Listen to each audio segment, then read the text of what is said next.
Et aujourd'hui, j'aurai le plaisir d'interviewer Philippe Ram, architecte, mais aussi l'auteur de nombreux livres, entre eux Architecture météorologique, qui a été publié cette année en espagnol par Arkim.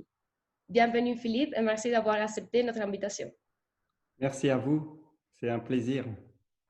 Je voudrais commencer par la question posée au nom de ce festival, Ville non durable.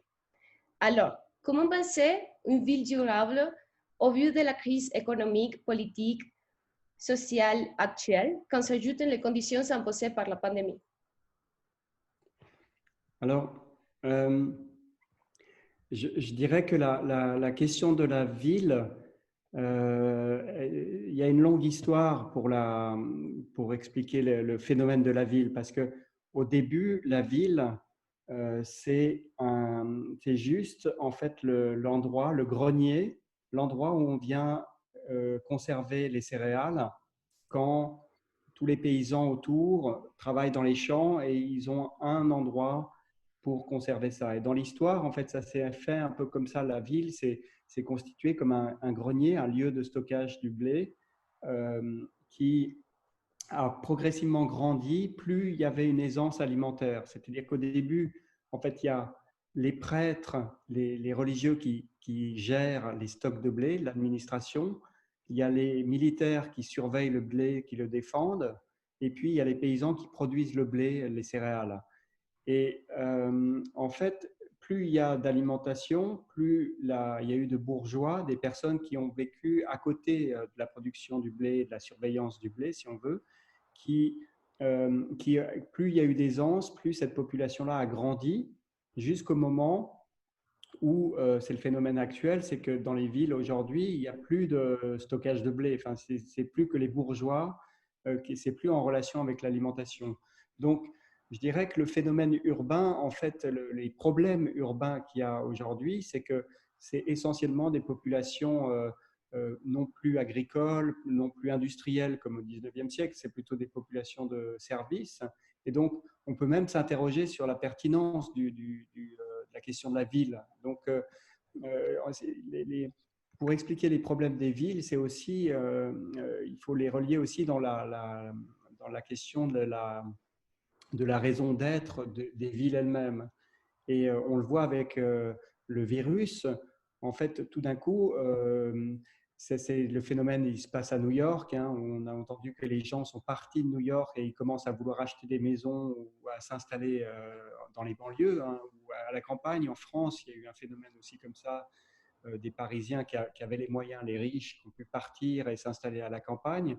Et c'est vrai qu'aujourd'hui, on se pose la question, on peut se poser la question de cette nécessité de la ville, à quoi elle sert en fait la ville, parce qu'on peut travailler différemment, il y a des connexions différentes. Donc cette centralité de la ville qui était au départ une centralité liée au stockage des céréales, qui a grandi, qui a continué jusqu'au XXe siècle, en fait, on peut se poser la question. Donc, moi, je vois les choses un peu plus de cette manière-là par rapport à la raison d'être même des villes.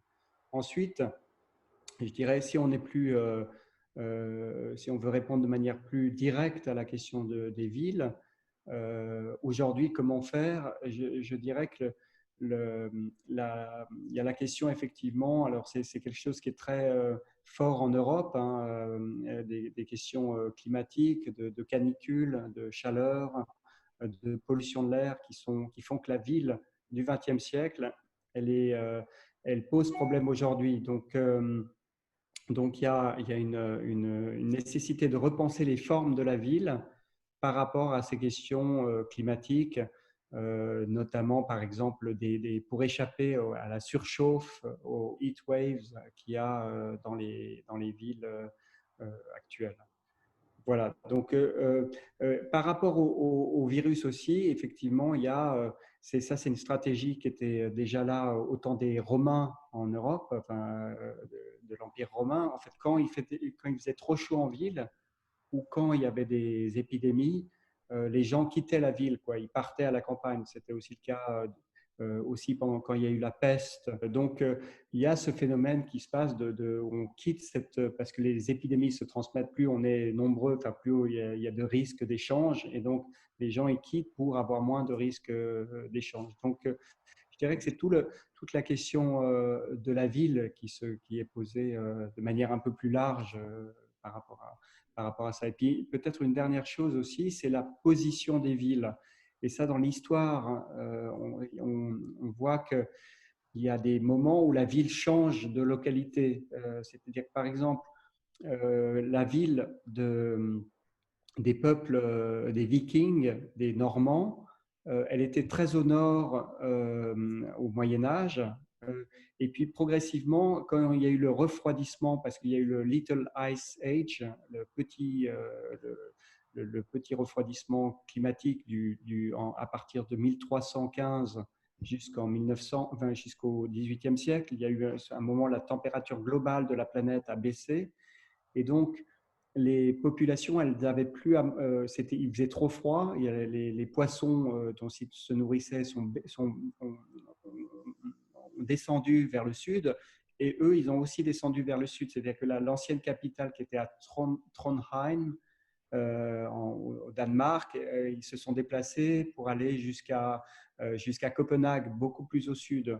Et donc, il peut y avoir des mouvements aussi, des changements de position, de localisation des villes. Donc c'est un peu large ma manière de répondre, mais c'est un peu comme ça que je vois les choses.